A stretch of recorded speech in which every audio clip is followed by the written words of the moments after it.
예배소서 6장 18절에서 24절까지 이순임 집사님과 함께 교독하겠습니다. 모든 기도와 간구를 하되 항상 성령 안에서 기도하고 이를 위하여 깨어 구하기를 항상 힘쓰며 여러 성도를 위하여 구하라. 또 나를 위하여 구할 것은 내게 말씀을 주사 나로 입을 열어 복음의 비밀을 담대히 알리게 하옵소서 할 것이니, 이 일을 위하여 내가 쇠사슬에 매인 사신이 된 것은 나로 이 일에 당연히 할 말을 담대히 하게 하려 하심이라. 나의 사정 곧 내가 무엇을 하는지 너희에게도 알리려 하노니, 사랑을 받은 형제여, 주 안에서 진실한 일꾼인 두기고가 모든 일을 너희에게 알리리라. 우리 사정을 알리고 또 너희 마음을 위로하기 위하여 내가 특별히 그를 너희에게 보내었노라. 아버지 하나님과 주 예수 그리스도께로부터 평안과 믿음을 겸한 사랑이 형제들에게 있을지어다. 마지막 우리 24절은 톤을 좀 올려서 다 같이 어떻게 해요? 우리 주 예수, 이렇게 시작. 우리 주 예수 그리스도를 변함없이 사랑하는 모든 자에게 은혜가 있을지어다. 아멘. 다시 한번 아멘. 오늘 또 새벽을 깨우는 은송아, 너는 하나님의 보석이다. 보석이다. 변함없이 새벽 제단을 지키는 원사 하나님의 보석입니다. 보석입니다. 이 모든 것이 주님의 은혜입니다. 아멘. 아멘. 우리 교단은 크게는 총회가 있고 또 지역별로 노회가 있고 그 아래에 조금 더 세분해서 시찰이라고 그럽니다. 우리 양주 시찰이라고 하는데, 우리 목사님들, 장로님들이 오늘 우리 교회에 오셔서 교제하고 또 위로를 받습니다.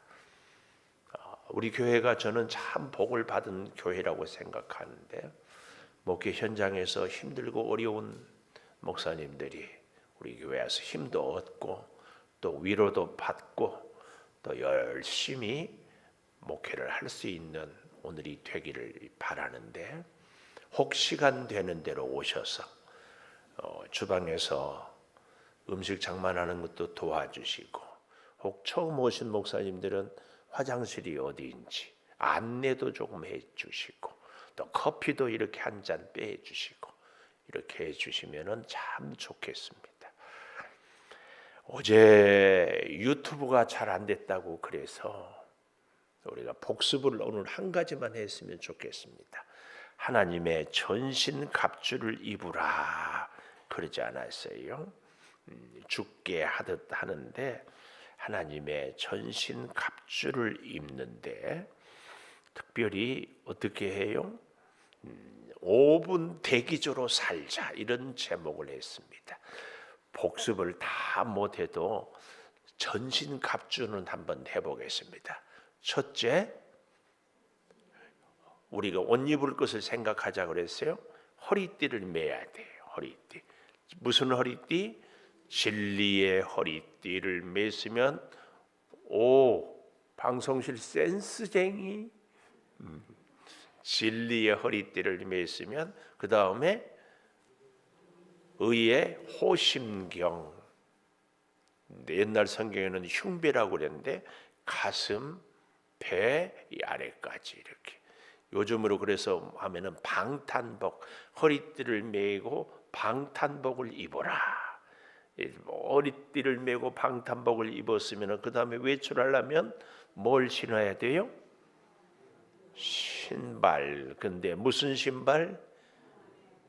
평안의 복음의 신을. 그래서 우리가 가는 곳마다 항상 평화를 이룰 수 있고, 이렇게 해서 나가는데, 나가자마자 늘 원수 사탄이 불화살을 쏘아요. 그래서 그 불화살을 막으려면은 왼손에 뭘 드려야 된다? 믿음의 방패. 믿음의 방패. 믿음의 방패만 갖고 다 안 되기 때문에 뭘 써라? 구원의 투구. 특별히 이 구원의 투구를 왜 구원의 투구라고 하는가 하면은 우리가 구원을 자꾸 우리 머리로 내가 신앙생활 잘한 것 같으면 구원받았다, 시원찮으면 구원 못 받았다, 그런데 그런 게 아니고 우리의 구원은 오직 에비팔, 기억나십니까? 에비팔 내용이 뭐예요? 은혜로 인하여 믿음으로 말미암아. 이것이 에베소서 2장 8절이다. 그래서 에비팔. 그래서 아빠가 애들을 안아주면은 구원받는다 해서 에비팔. 제가 이렇게 기억을 해라.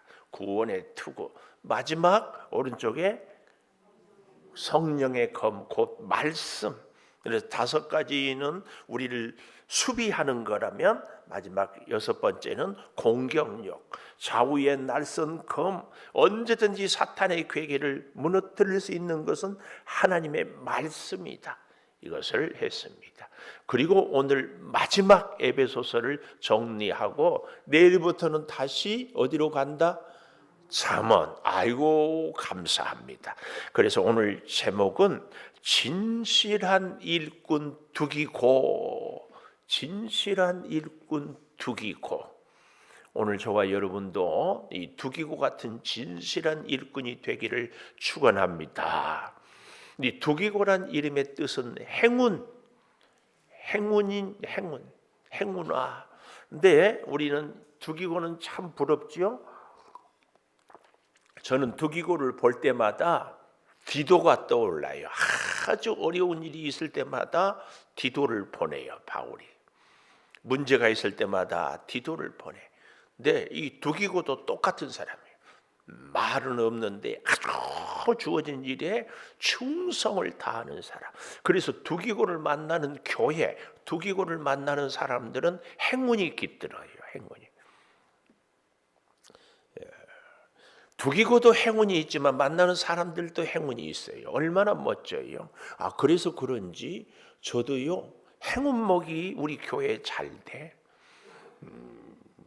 한 해에는요, 한 2년 전인가 1년에 꽃이 행운목이 2번이 피더라고.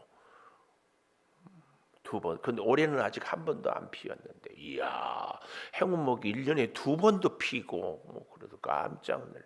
하여튼 저와 여러분의 인생이 우리 주님으로 인하여서 행운이 넘치기를. 행운아. 자, 그 행운아는 뭐라고요? 진실한 일꾼이 될 때에. 근데 진실한 일꾼은 다른 말로 일관성이 있다. 이게 진실이거든요. 진실은 일관성이 있어요.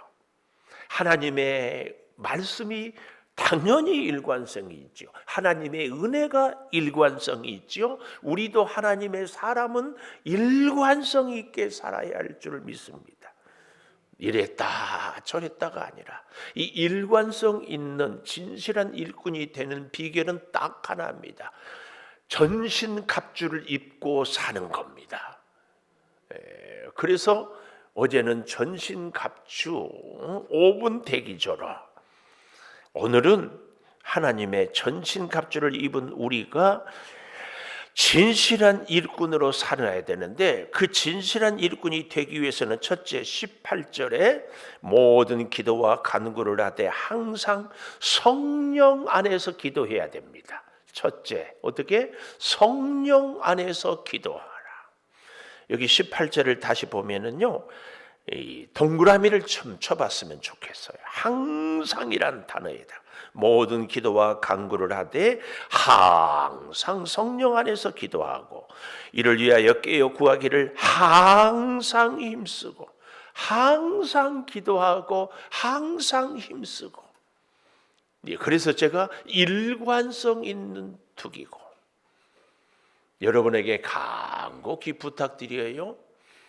기도하고 싶을 때 기도하고 기도하기 싫을 때 기도 안 하고 그러지 말고, 몸이 편하다고 기도하고 몸이 피곤하다고 주무시고 그러지 말고, 기도할 때나 안 할 때나 할 수 있을 때나 없을 때나 항상 기도해요. 저는 개인적으로 기도하면 저희 어머니가 탁 떠올라요. 여러분의 자녀에게도 묻고 싶어. 여러분의 남편에게, 아내에게도 딱 묻고 싶어. 내 아내를 생각하면, 내 남편을 생각하면, 내 어머니를, 내 아버지를 생각하면 첫 번째 떠오르는 이미지가 뭐냐? 기도입니다. 우리 많은 분들이 알지만 혹 모르는 분을 위해서, 제 올해 이제 12월 둘째 주에 제 목회하는 형님이 은퇴를 해요. 어머니가 치매로 돌아가시기 전에 2년 고생했는데, 그 어머니가 말입니다. 하루는 이제 무안에서 있다가 해남 가더니까 낮인데 가방을 메고 이제 나가더래. 치매 걸려서. 그래서 어디를 가는가 하고 졸졸 따라가니까 우리 동네는 언덕으로 이렇게 올라가거든. 교회 가서 기도를 하더래. 자녀들을 위해서, 형제들을 위해서, 목사님을 위해서, 교회를 위해서 막 기도해. 기도가 다 끝났어요. 그러니까 이제 저희 형님 목사님이 어머니 가십시다. 그러니까 쳐다보고 누구시요? 아들을 못 알아봤어. 그런데 기가 막힌 것은 그래도 기도는 해요. 정신은 없어. 아들은 몰라봐도 기도는 해. 저는 그 기도의 열매를 자녀들이 먹고 산다고 믿습니다. 제가 지난 주일날 저희 딸아이가 행당동의 무학교에 부목사로 부임을 했어요. 저희 형님이 목회하는 교회도 무학교회예요. 무안읍에 교회가 없다고 해서 총회적으로 서울 무학교회하고 전혀 상관없는데 연결이 돼가지고, 전혀 상관이 없는데 우리 사이가 무학교회. 나 혼자만 참 인연도 깊다. 저 여러분 보기에 복받은 목사 같지 않습니까? 목사가요, 섬겼던 교회에서 땅 사주고 건물 지어주고 마음껏 목회하세요. 우리 대한민국 목사 중에서 0.1%입니다. 1%도 아니고 0.1%. 개척 자금만 두기만 해도 너무 감사하다. 그 복이 어디에 있다? 우리 형님 목사님도 연관이 없는데, 저도 어머니의 항상 기도하고 변함없는 기도. 어때요? 기도할 만하지 않아요? 제가 그래서 여러분 새벽 기도 안 나고 기도 안 하면 내가 막 뭐라고 하겠어요, 안 하겠어요? 안 해? 기도 안 하는데 뭐라고 안 해?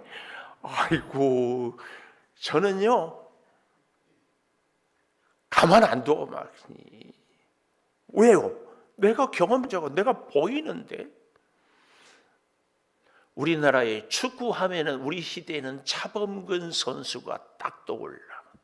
근데 그 이후로 차범근의 버금가기 외국 가서 성공한 선수가 박지성 선수라고 다 알죠. 근데 박지성은 감독 안 합니다. 박지성은 코치도 안 합니다. 왠 줄 아세요? 2002년에 히딩크가 오기 전에는 박지성 선수가 이름도 없었어요. 근데 히딩크가 와서는 꼭 박지성이를 뽑아요. 처음에 제 무명에 왜 저를 뽑나 그랬는데요, 박지성이가 너무 잘해요. 우리가 포르투갈 할 때 가서 이영표가 슛 쫙 센터리 가니까 가슴으로 쫙 받아가지고 왼발로 슛 포르투갈을 이긴 거 기억이 생생하잖아요. 근데요, 히딩크가 와서 그런 얘기를 했어요. 한국 선수들은 정신력이 약하다. 그러니까는 우리도 그렇고 코치진도 그렇고 다들 그 말에 동의를 안 했어요. 왜요? 한국은 실력은 부족하고 기술은 부족해도 정신력 하나는 끝내주지. 그러니까 절대 일본에게는 져서는 안 되고, 또 브라질 같은 팀에게도 가끔 한번 이기면 우리는 뭘로 이겼다고 그래요? 한국의 정신력, 투지, 끈기로 이겼다고 그러잖아요. 근데 히딩크는 정신력이 한국이 없다고 그랬어요. 그게 왠지 아십니까? 히딩크가 볼 때 한국 축구 선수들의 정신력이 없다는 것은 축구 구장에 가서도요, 시합을 할 때도요, 후배는 아무리 잘해도 결정적인 찬스에서 슈팅을 하지 않고 선배한테 패스를 해서 선배가 골을 넣게 해야 돼. 만약에 그러지 않았으면 나중에 라카룸에 가서 그 후배는 죽어.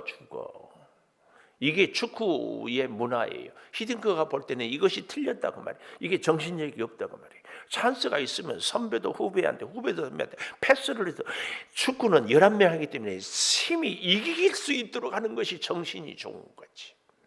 그래서 히딩크가 했던 것이 뭐예요? 밥 먹을 때도 선배 후배 같이, 왜냐하면 우리도 밥 먹을 때 그러죠, 끼리끼리 모이잖아요. 편한 사람들끼리. 그래서 저는 요즘에 이 얘기도 안 하지만, 여러분 사실은 식판을 딱 들고 둘러봐서 혼자 먹고 있는 사람한테 가고, 그동안 만나보지 못한 사람들을 들고 가서 만나고, 이렇게 먹는 것이 좋습니다. 나는 맨날 저 사람하고만 먹는다. 조금 뭐 꼭 나쁜 것은 아니지만 한번 잘 생각해 보십시오. 그래서 이 히딩크가 선배 후배 누구 할 것 없이 다 대화를 할 때 그냥 별명 혹은 그냥 서로 편하게. 그래야 축구 현장에 가서 시합할 때 김은성 목사님 공 이리 패스해요. 공은 이미 가버려. 성 패스. 여기 뭐 해요. 그 다음에 슛을 해서 승리를 해야지. 그때부터 한국 축구가 달라졌어요. 이게 정신력입니다. 이게 정신력. 오늘 왜 축구 얘기를 한 줄 아십니까? 두기고가 바로 그런 사람이에요. 근데 박지성 선수는 은퇴하고 감독 안 합니다. 왠 줄 아십니까? 자기는 남에게 모진 소리, 독한 소리를 할 수 없기 때문에. 감독이 되고 코치가 되면은 잘못하면 혹독하게 나무래야 되고, 훈련을 제대로 안 받으면 가만둬서는 그 선수의 연봉이 깎이잖아요. 팀은 패배하잖아요. 그걸 가만둘 수 있어요. 그래서 박지성이는 자기 성품상 그렇게 못하기 때문에 축구 행정 전문가로 간다. 박지성이 코치하는 거 얘기 못 들어봤죠. 감독은요, 쓴소리도 해야 돼요. 때로는 과감하게 빼내기도 해야 돼요. 오늘 여기 서 있는 저는 감독입니까? 행정 전문가가 돼야 됩니까? 목사는 때로는 눈물이 쏙 빠지게 얘기도 해야 돼요. 그렇죠? 그래요, 안 해요? 근데 문제는 쏙 빠지게 얘기를 하는데 나 빼놓고 다른 사람한테만 하라고 그래. 나한테 하면 기분 나쁘죠? 근데 이렇게 아멘 안 할 줄 알았어요. 나한테 하면은. 근데요, 진짜 목사는요, 대놓고 개박살을 내고 돌아서서 하나님, 우리 윤경수 권사님이 가슴이 아픕니다. 제가 모진 말을 했습니다. 상처를 치유하여 주시고 위로하여 주셔서 주의 일꾼으로 든든히 서게 하여 주시옵소서. 눈물로 기도하고 다시 살아가는 겁니다. 그게 진짜 목사지. 속상할까 봐 말 못해. 여러분 여기 서 있는 목사를요, 생각난 대로 막 말한다고 하고 그렇게 오해한 분들이 많더라고. 아무리 그러지만은요, 제가 우리 윤경수 권사님 처음 보고 처음부터 틀렸다고 얘기하겠어요? 몇 번 부딪혀. 그런데요, 한 번 걸리기 시작하면 계속 걸려. 참다 얘기한 줄 아십시오. 왠 줄 아세요? 저도 여러분한테 좋은 소리 듣고 싶어요. 좋은 소리 들으려면은 좋은 말을 해야 돌아온 것. 그 정도는 저도 알아요. 제가 쓴소리를 할 수 있는 목사가 되고 그 얘기 때문에 돌아서 눈물을 흘리며 기도할 수 있는 목사가 돼야지, 그거 못하면 안 됩니다. 나한테 이런 얘기를, 언짢은 얘기를 들을 때마다 여러분도 저를 위해서 기도해 주셔야 해요. 우리 목사님 그 입 좀 다물게 해주세요. 요따위 기도하지 말고, 하나님, 우리 목사님이 저런 얘기를 저한테 할 때 얼마나 그동안 가슴이 쓰리고 아팠을 것입니까? 그 마음 위로하여 주시고 오늘 저의 연약함을 불쌍히 여겨주시고 그래서 함께 하나님의 교회를 세워가게 해주십시오. 이런 기도를 해야 되지 않아요? 근데 이 자리에 있는 분들은 그나마 다행이야. 진짜는 이 자리에 있지도 않아. 이 자리에 있지도 않아. 왜 제가 이런 말씀을 하는가 하면은 여기 21절에 나의 사정 곧 내가 무엇을 하는지 너희에게 알리려 하노니. 알리려 하노니. 성령 안에서 진짜 기도하는 사람은 항상 기도를 해서 제가 제 어머니를 얘기했잖아요. 항상 기도하는데 19절에 보면은 나를 위해 구할 것은 내게 말씀을 주사 나로 입을 열어 복음의 비밀을 담대히 알리게 하옵소서. 왜냐하면 이 일을 위하여 20절 내가 쇠사슬에 매인 사신이 된 것은 사신, 중국에 사신을 보내잖아요. 그런데 쇠사슬에 매이기까지 하면서 사신으로 쓰는 것, 사신이 된 것은 당연히 할 말을 담대히 하게 하려 함이라. 담대히 성령에 매인 사람의, 성령 안에서 늘 기도하는 사람의 모습입니다. 모습. 이 모습을 두기고는 어떻게 한다고요? 무엇을 하는지 너희에게 알리게, 정확하게 알리려. 여기 이 21절의 나의 사정은 바울의 개인적인 사정이 아니라 복음의 상황입니다. 복음이 지금 얼마나 전하는데 반대자들이, 핍박자들이 있는지, 고난을 얼마나 내가 당하고 있는지. 지금 에베소서는 감옥에 갇혀서 쓴 책이잖아요. 그럼에도 내가 복음을 전해요. 그래서 이 일을 아주 정확하게, 제가 누구 때인지는 잊어버렸는데 대통령 대변인은 대통령의 뜻을 이렇게 국민들 앞에 얘기하잖아요. 근데 그 대변인이 참 괜찮았거든요. 근데 대통령의 뜻을 조금, 다가 아니라 조금 이렇게 오버했더니 바로 그 다음에 경질이 됐어요. 대통령의 뜻을 제대로 전하지 못한다고. 저는요, 덜 두렵습니다. 여러분들이 볼 때는 제가 여기 서 있을 때 긴장한다 안 한다? 긴장 안 해 보이죠? 긴장합니다. 이제 추수감사절에 제가 색소폰 연주를 해보려고 하는데 그때도 조금 된대. 근데 이제도 늘 긴장합니다. 잘 못해서도 긴장하지만, 부족해서도 긴장하지만, 진짜 긴장은 하나님의 뜻을 바르게 전하지 못할까. 그래도요, 가끔 큰 힘을 얻는 것은 우리 성도 여러분들이, 목사님 그때 그 말씀이 저를 이렇게 세웁니다, 저를 다시 돌아보게 합니다, 하나님의 은혜를 깨닫게 됩니다, 이런 말씀을 저를 이렇게. 근데 정말 두려운 것은요, 하나님의 말씀을 바르게 있는 그대로 전하지 못할까. 혹 여러분도 그래서 같은 두려움이 말씀을 들을 때 있었으면 좋겠어요. 똑같이 자리에서 말씀을 듣는데 자기 형편과 자기 사상과 자기가 살아온 경험에 따라서 들어버리거든요. 우리 다 경험하잖아요. 그래서 하나님께 기도할 때 하나님 말씀을 가감없이 왜곡되지 않게 그대로 듣게 해주십시오. 이 기도를 꼭 해야 됩니다. 너무 중요합니다. 오늘 두기고는 그런 면에서 신실한 일꾼이 바울에 있는 형편과 사정을 가감없이 그대로, 이 두기고가 얼마나 멋진지 가끔 바울이 이 얘기를 했어요. 두기고에 대해서. 우리 성경 한번 찾아볼까요? 골로새서 4장 7절에서 9절. 바로 에베소서 뒤에 빌립보서고 그 뒤에 골로새서입니다. 골로새서 4장 7절 두기고 나오지요. 내 사정을 다 너희에게 알려주리니 그는 사랑받는 형제요 신실한 일꾼이요 주 안에서 함께 종이 된 자다. 신실한 일꾼, 일관성이죠. 일관성. 그래서 8절 내가 그를 특별히 너희에게 보내는 것은 너희로 우리 사정을 알게 하고 너희 마음을 위로하게 하려 함이라.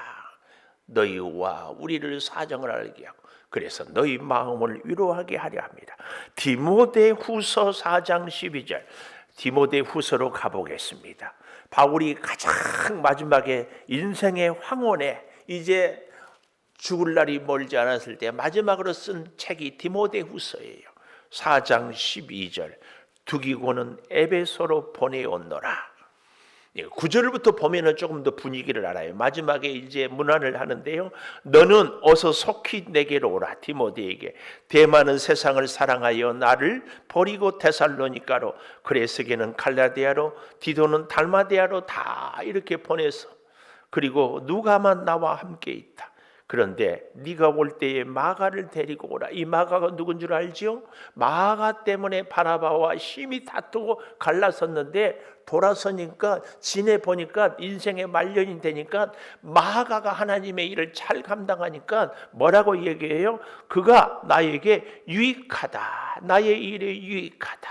그 말입니다.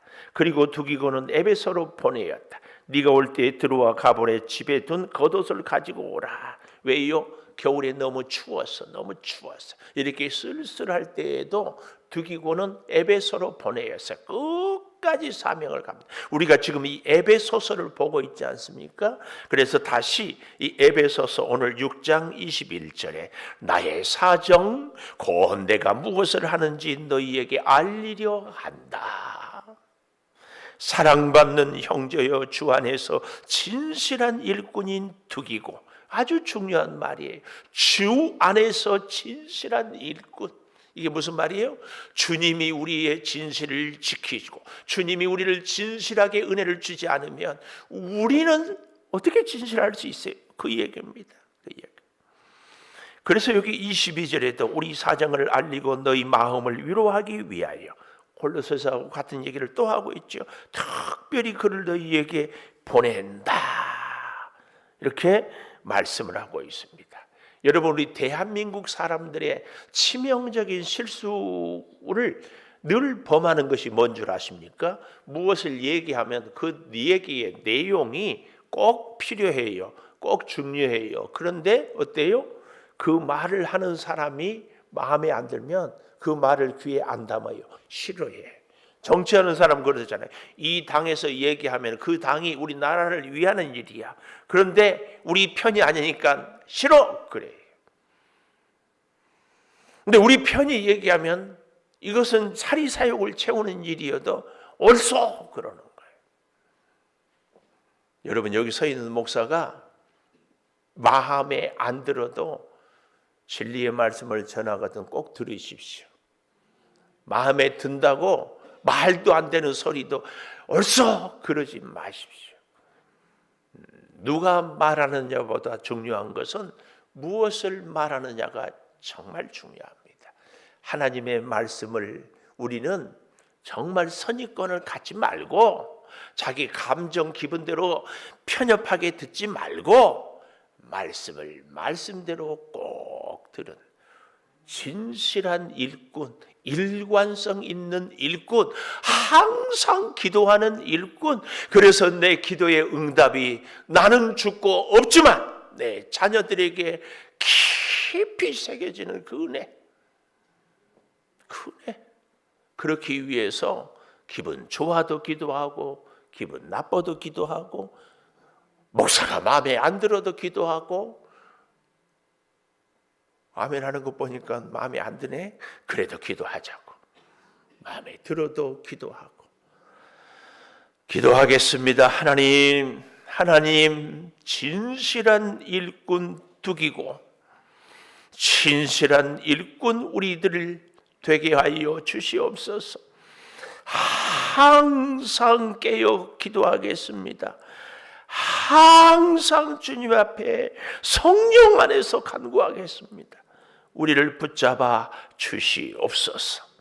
사랑하는 우리 성도들의 눈물의 기도가 자녀들의 이미지에 깊이 새겨지게 하여 주셔서 어머니를 아버지를 생각할 때마다 기도의 모습이 떠오르게 하여 주시옵소서. 오늘 우리 양주시 차례 목사님들이 하나님께서 세운 이 교회에 와서 위로와 힘을 얻습니다. 수고하는 손길들이 있습니다. 우리의 형편과 처지를 잘 알고 이 양주시 복음화를 위해서 애쓰고 있사오니 일일이 손잡아 주시고 마음의 위로를 주시고 서로 협력하여 주의 역사를 이루어 드리게 하여 주시옵소서. 우리 성도들의 가정을 기억하여 주시고 자녀들의 손길을 붙잡아 주시고 새 일의 기도를 통하여 하나님을 더 깊이 만나게 주여 역사하여 주시옵소서. 지금은 우리 주 예수 그리스도의 은혜와 아버지 하나님의 무한하신 사랑과 성령의 감화 감동하심이 영원토록 함께 하시옵기를 간절히 축원하옵나이다. 아멘. 기도하십시다.